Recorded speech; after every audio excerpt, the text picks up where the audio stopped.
তিন রকমের ধর্মের লোক বেশি আছে, খ্রিস্টান, ইসলাম আর হিন্দু।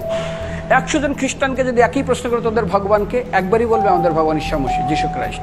মুসলমানকে জিজ্ঞাসা করবে 3 থেকে 5 মানে মৃত্যুর আগে পর্যন্ত, যাকে এই তোদের ভগবানকে, একই উত্তর দেবে, ভাই আমাদের ভগবান হলো আল্লাহ। হিন্দুদেরকে যদি একই প্রশ্ন করা হয়, ভাই তোদের ভগবানকে, কনফিউজ।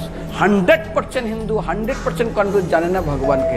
দ্বিতীয়ত, যদি তুই মুসলমানকে জিজ্ঞাসা হয় তোরা মসজিদে কেন যাচ্ছিস, ওদের শেখানো হয় মসজিদে যেতে হবে নামাজ আদায় করার জন্য। সপ্তাহে ওরা 100% একদিন মসজিদে যাবেই।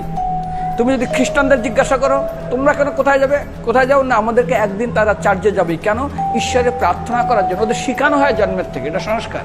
আর হিন্দুদের যদি জিজ্ঞাসা করে তোমরা মন্দিরে কেন যাচ্ছ, হ্যাঁ আমার ছেলের বিয়ে হচ্ছে না, আমার মেয়ের বাচ্চা হচ্ছে না, আমার বাবা হসপিটালে আছে, কালকের আমার মামলার ডেট আছে, আমার ব্যবসা খুব খারাপ, আমার শরীর খুব খারাপ।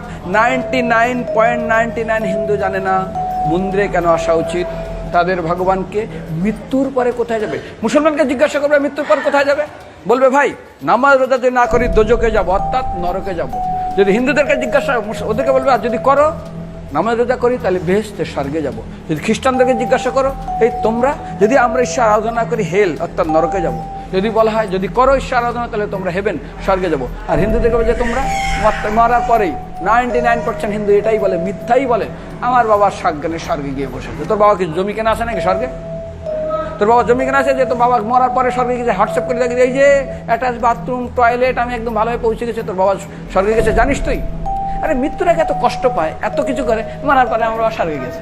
আরে যখন পুলিশে কোনো কয়েদি কোনো অপরাধীকে ধরে 2-4টা ডান্ডা মারে, তারপর থানায় গিয়ে আরো ট্রিটমেন্ট করে, তারপরে কোর্টে বিচারে, তারপর জেল কাটে। মৃত্যুর আগে এত কষ্ট করে আমরা মারা যাই, মারা পরে আমার বাবা স্বর্গে গিয়ে বসে আছে, ওর বাবার জন্য জমি কেনা আছে না, এরকম বলা যাবে না। এই জন্য আমাদের শাস্ত্র বলে পরলোকগত, স্বর্গীয় বলে না।